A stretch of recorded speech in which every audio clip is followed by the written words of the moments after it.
Good afternoon, all. So my presentation is on how yeast can impact your spirits. Next slide, please. So this is the Lallemand story, and founded in 19th century by Fred A. Lallemand, and we've been producing yeast for 100 years as of now, and it's owned by Shanian family since 1952, and we have more than 4,500 employees and 45 plants, which includes yeast and bacteria plants, and got a worldwide presence. So as I said, we are mainly into the development, production, marketing, and sales of yeast and bacteria, more focused on yeast and bacteria-based products, and those goes for different industries. Like I represent biofuels and distilling market, but we do sell to enology, brewing, animal nutrition, baking, and plant care, health solutions, specialty cultures, and these are some of the industries which we do sell. So again, as I said, global presence and international team working locally. So now we'll get in detail on my presentation topic, how yeast can impact your spirits. So we all know the congeners, the aroma and flavor compounds. So we listed out few of those, like the higher alcohols, which contributes to the medicinal note, and you got esters, which we all want, the isoamyl acetate, for example, the banana flavor, and you got the carboxylic acids, basically the soapy and the cheesy note, and you got the carbonyl compounds, mainly the acetaldehyde, at certain threshold, which is good, but if it exceeds, then you get a grassy note to your spirit. And again, on the sulfur components, which if it exceeds certain threshold, like for example, hydrogen sulfide, that can contribute to the rotten egg note. And phenolic compounds and furans and lactones, which are mainly developed during the maturation stages in contact with the wood. So key aspects of production affecting congeners, you can see raw material. Yes, the raw material is a key factor. And also the yeast metabolism, the genotype or the type of yeast which you select for it, the fermentation condition, what pH, temperature, what type of nutrients you provide, what are the sugar levels, that definitely affect the congeners, and the fermentation stresses like contamination and osmotic stress can impact the congeners, and distillation and also maturation, where the contact with the wood also help in developing the congeners. So in this presentation, we'll be mainly focusing on the yeast metabolism.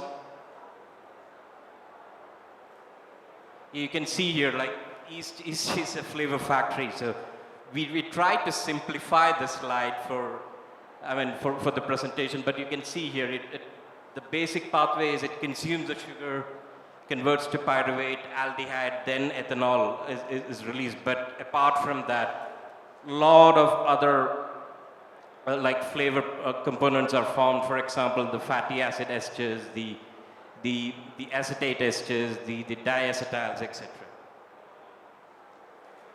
And this is another slide on why to have a selected yeast.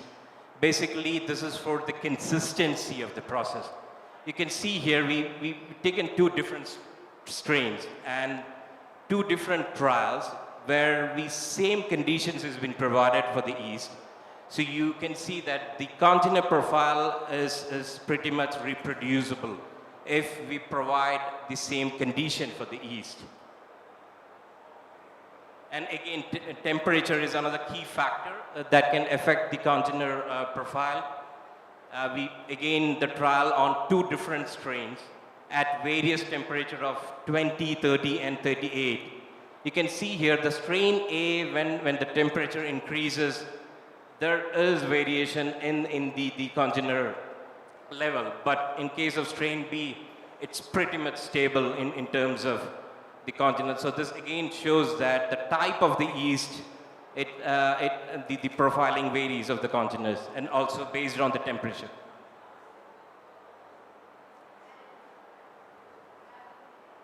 So again, the sugar consumption by different yeast strains here.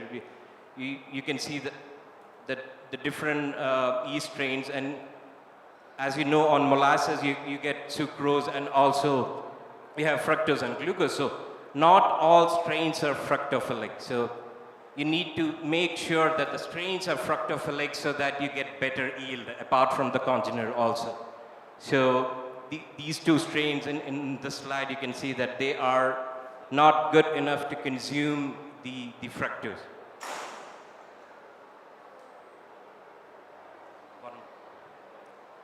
So again, selection of the yeast for a malt whiskey type fermentation.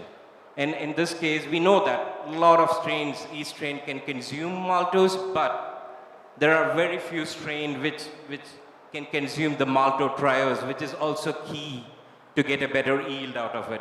And you can see the strains from F, G, H, I, and L. You can see that those are mainly wine strains which are not good enough to consume the maltose.